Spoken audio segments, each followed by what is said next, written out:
Hey, I'm Farrah Abraham, and you're watching Two White Guys Podcast. Hey everybody, I'm Jason Horton, and you're watching the Two White Guys Podcast with my very, very, very special guest. And it's a very special episode with teen moms Farrah Abraham. Hi, everyone. Josh is not here. He's on vacation, and this was so special. You're here in LA, so we just had to capture this moment any way we could. Yes. And here we are. And here we are. So I know people in the comments are going to be like, you shut up, let Farrah talk. This is what always happens when I talk a lot. But it's my show. It's my channel. I've been doing a ton of research on you. Okay. My experience with Teen Mom is this. I was in Vegas 2 years ago with a bunch of other YouTubers, and instead of going out and doing Vegas stuff, we watched Teen Mom for like 6 hours. What? We're like, okay, just one more. It was like a marathon was on. This is probably like two. Now, I don't know how long the show's been on, but this was about, were you on it 2 years ago? We've actually been doing it for like 4 years. So if I do the math correctly, you were on it. So I did watch you on Teen Mom inadvertently. Yeah, that's crazy. So that's my experience, obviously knowing the show. And what were the comments while you guys were watching those reruns? This girl that looks like her name would be Farrah is the best one, is the one that's the most awesome and is going to be most successful. It was weird and specific, but that's what we're all saying. Yeah. And we were probably drunk.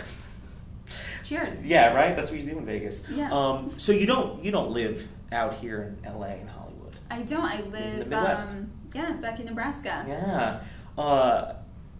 Have you had a thing where it's just like, you know, having so much success and recognition, like the thoughts of like, should I leave Nebraska? Should I leave that area and come out to, whether it be New York or LA or something like that? I mean, those thoughts are always there. I love to come out to LA. I love to come out to New York a lot. But I just feel like sometimes where you're from is just always home, and it's where I'm the most creative. So I can be doing a million things and get it all achieved there. I mean, coming out here might be, because I'm sure people, now that you're out here right now, people are pulling you in a bunch of different directions. Yeah. You got to do the stupid podcast on YouTube. But if you can be home and creative, you don't have a ton of those distractions. You can just shut your phone off. Yes, and that's what I like. I don't know. I like to be away and just look back at things. I know. I mean, I've been out here, and I'm from New York, New Jersey, and I love LA, but every like 2 months, I need to get out. Yeah. I've been traveling a lot. I was just in Austin. I go back to New York, and my dad's living in Austin right now. It's a great city. Keep it weird. Keep it weird. It's not that weird. It's not even that weird. It's just like kind of like, oh, the shirt's tie-dye, so it's weird. But a great city. I can't take that heat. No way. Yeah. Well, actually, where I'm from, it's kind of different. Like, it's a sticky, muggy heat. Like Florida-ish, maybe? Worse than Florida. Florida's like humid, like wet hotness. Okay. It's like everything's... Guys, we're going to talk about weather for the next 10 minutes. I could do it, yeah. But no, it's just different. But you have all 4 seasons there, and I don't really like the winter so much, so that's one thing I would probably change about it. I have a question. So reality TV is super popular. I've been somewhat involved in it. I'm not going to say why. So I do understand a lot about it and the processes and stuff like that. So how do you explain, like, so many people who do reality TV and they're like thrust upon millions and millions and millions of people, and you have all the social media and digital stuff. How come very few of them, do you think, can kind of break past that? They break past their season of like American Idol or the Real World, like where you have like you've risen to the top. I mean, I know they say the cream rises to the top. Yeah. What do you attribute that to? The cream of the crop. Yeah. I think you only rise to the top when you want to do more with your life in that field. And I do want to do more entertainment work and stuff like that. And I do interviews about talking about my future goals, like more books, more shows, all those things. And it just seems to be the right fit. Not everybody, wants to do the same career path. So if they fall off and go do something else, that's what they do. Right. Yeah. I mean, well, I guess it's great because if everyone, it would be terrible for somebody like me who's just trying to, if everyone reality TV like made it to the top, I mean, it would just kind of dilute the talent pool. Yeah. I mean, there's a lot of people in talent already, so. Yeah, absolutely.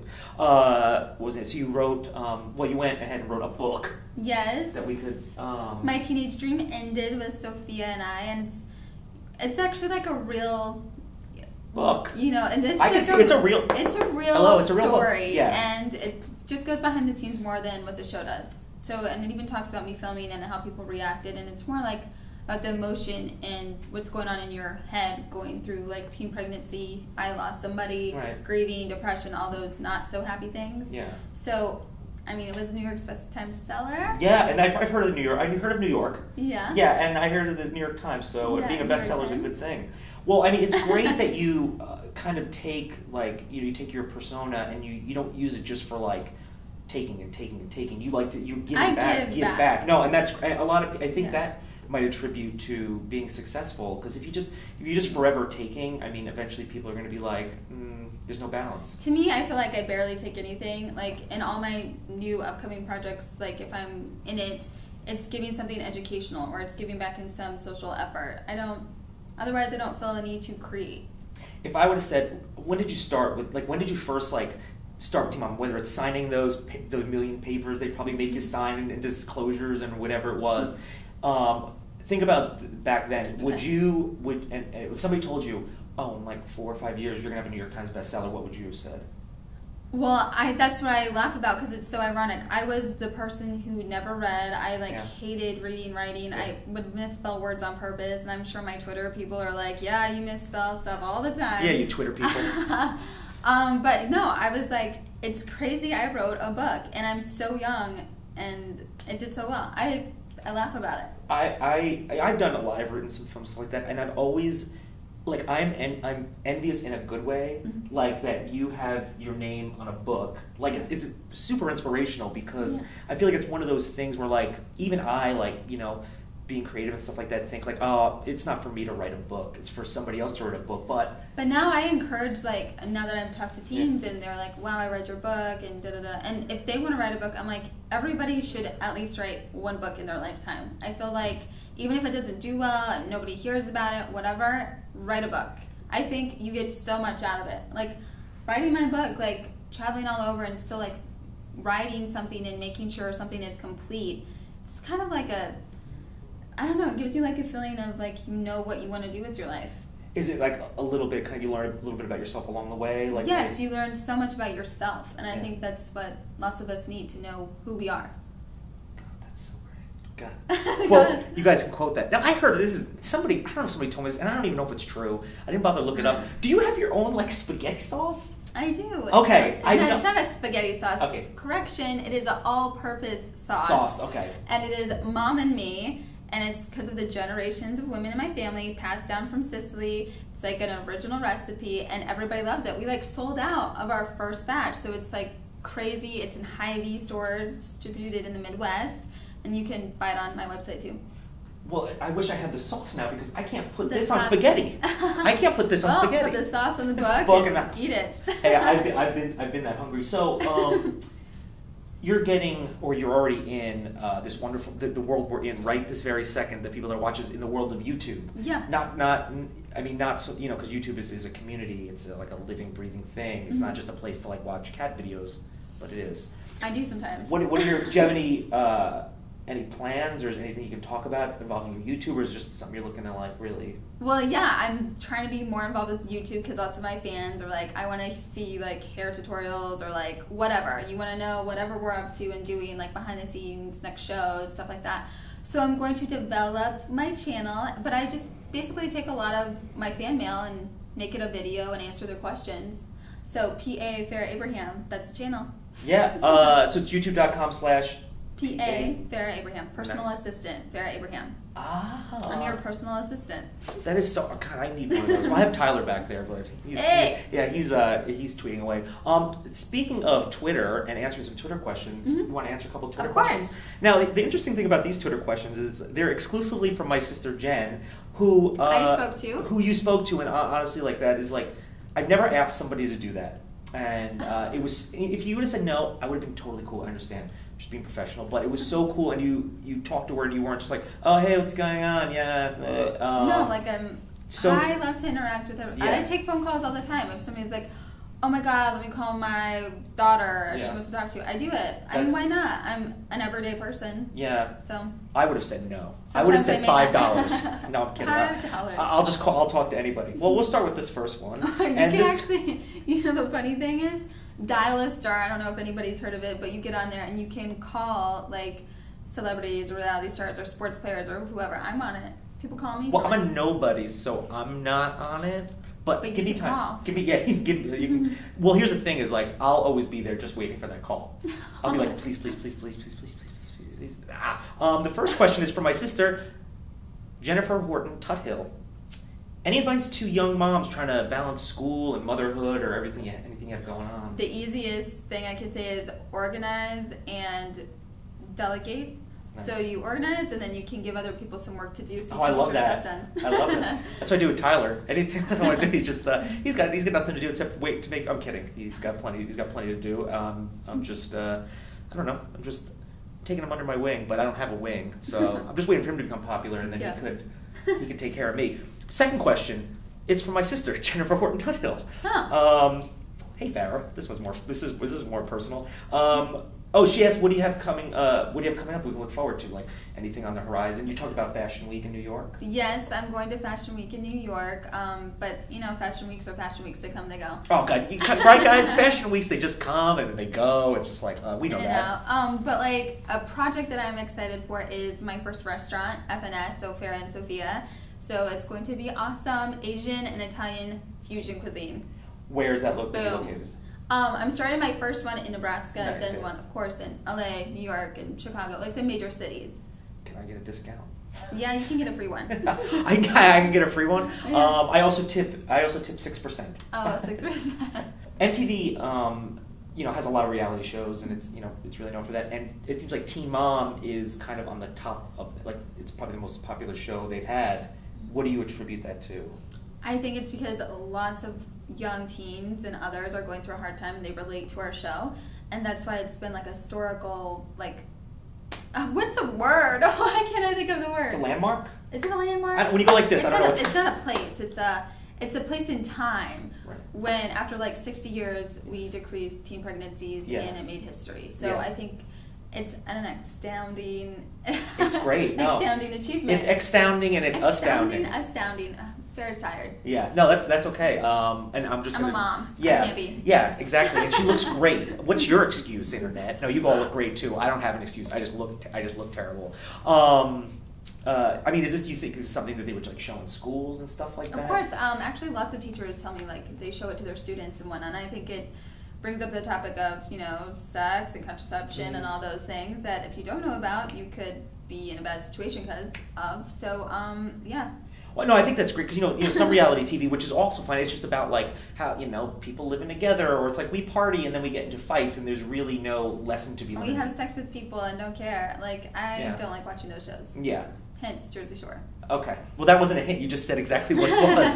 I go to the Jersey Shore actually, not ironically, with my family. It's nothing like that. Really? No. I've never been, and I probably didn't go on purpose because of the show. So. Yeah, I go to very like family-based areas and stuff like that. Speaking of I don't know, anything like that. So being in entertainment and being probably super busy and everyone pulling you in a bunch of different directions, how do you find time, or do you find time for something like a relationship? Relationships, those are tricky. I haven't found anybody to be true yet, so I date. I mean, I've done everything in dating. You name it, I've internet dating, internet dating, blind date dating, friends dating, parents hooking me up. Like, I've done it all, and I just think it's just not there. Yeah. And you're like you don't have this need of like, I need to like. I felt like I answered so many questions today already, but like I feel like I should already be married because of the given situation. Right. Like I am set up enough to be ready for a relationship. So when you're like ready for it and you have your life together and it doesn't happen, you're like, what's wrong? So now it's just like, I'll just let it happen if it happens. Listen, we'll just put your phone number right here. Guys can just call you whenever they want, or they could text you, and I'll be a matchmaker. Oh my God, I don't need texts and calls. I need like somebody real. Yeah, somebody. Well, it's like a thing. If somebody asks you out, this is a little off topic here. I feel like if you really want to ask someone out, you should do it face to face and be old school about it. Okay. Well, even sometimes people do that. I just feel like people don't know if like you're not attracted to somebody, don't ask them out. Yeah. It's how you ask them out. You can't just ask anybody out and expect a date. It's just awkward when people are like asking me to marry them through emails and stuff. Like, that's so weird. What if the subject is I love you? Does that make it more personal? Yeah. What if it's on LinkedIn? What if they ask you on LinkedIn? I've had crazy ones on LinkedIn. I don't know. Experiences with people who like me. I don't know. Yeah, well, it's weird. I mean, especially if you're out here in LA. You don't like them back, Yeah. Well, I mean that happens, but I mean I think we do so much on the internet. I mean, dating through the internet. I don't know. Maybe hey. Oh maybe my gosh, you want to hear something funny? So there's this new dating mobile app. It's called Scout. Yeah, it sounds like a modeling app or something, but it's Scout. And so when you're miles away from somebody, they'll show the miles and then whatever. So you can hang out and get together. All right, so I get like 20 of them, and half of them know me from Teen Mom. So they're like, is this a real profile? Is this a fake profile? So instead of talking about like getting to know them, you have to like prove yourself if you're real or not. Yeah. So I don't respond anymore. It's understandable, but also it's got to be like, hey, listen, you don't need to deal with that. It's like I am who I am. I don't need to prove to you if I'm real or not. Yeah.